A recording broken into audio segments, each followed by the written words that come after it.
Aláròyé máa wí o. ẹ kó oúnjẹ àtàwọn nǹkan èèlò pamọ́ dáadáa rẹ́rẹ́ lè rún o. Amẹ́ríkà ṣèkìlọ̀ ní Iran.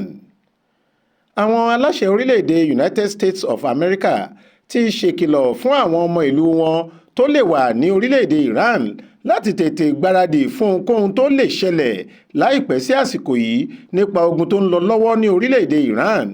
Wọ́n ní kí kó wa wọ́n tètè lọ mọ bí wọn yóò ṣe kó oúnjẹ àtàwọn nǹkan èlò tó pọn dandan pamọ́ kó má lọ jẹ́ pé nígbà tí nǹkan bá búrẹ́kẹ́ lórílẹ̀-èdè náà ebi ọ̀gàjà fọwọ́ mẹ́kẹ́ ni yóò lù wọ́n pa. Amẹ́ríkà tún sọ pé tójú tìyẹ́ làwọn fi ń wo ṣàkun bí ogun náà ṣe ń lọ sí àti gbogbo ìgbésẹ̀ tí ilẹ̀ Iran ń gbé.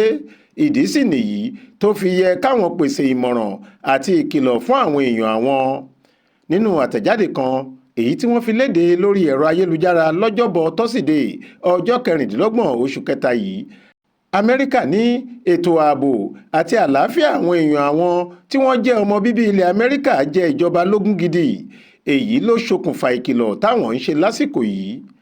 Àtẹ̀jáde náà kà lápá kan pé a ṣì ń wo ṣàkun bí nǹkan ṣe ń lọ lágbègbè àárín gbùngbùn ìlà oòrùn ayé dáadáa.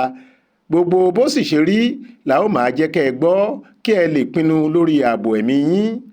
Tí kò bá wù yín láti tọ èyíkéyìí nínú àwọn ọ̀nà tẹ́ ẹ lè gbà sá jáde ní Iran tàbí kẹ́ ẹ sanwó fáwọn tó máa ṣètò láti kó yín jáde, ẹ gbọ́dọ̀ ṣètò láti mọ ibi tí ẹ ó rí ààbò tó péye nínú ilé tẹ́ ń gbé tàbí láwọn ilé míì tó láàbò.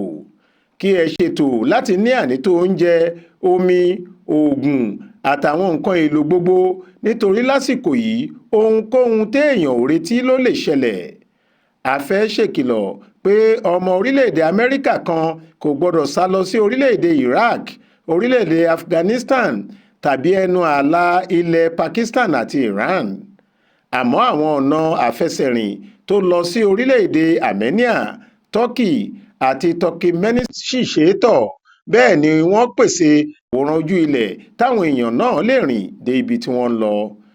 Bákan náà làwọn aláṣẹ Amẹ́ríkà rọ àwọn ọmọ orílẹ̀-èdè wọn tí wọ́n bá fẹ́ kúrò ní Iran láti kọ́kọ́ lo àwọn àǹfààní orílẹ̀-èdè tó láàbò táwọn dábàá rẹ̀ wọ̀nyí ná, nítorí ó lè má ṣeé ṣe láti kúrò ní tààrà láti Iran wá sí Amẹ́ríkà látàrí oríṣiríṣi òfin àti gbèdéke tí Iran ti gbé kalẹ̀, àti pé irú ìrìn àjò bẹ́ẹ̀ lè la ewu lọ lásìkò tí ogun ṣì ń gbóná rìtìrìtì yìí.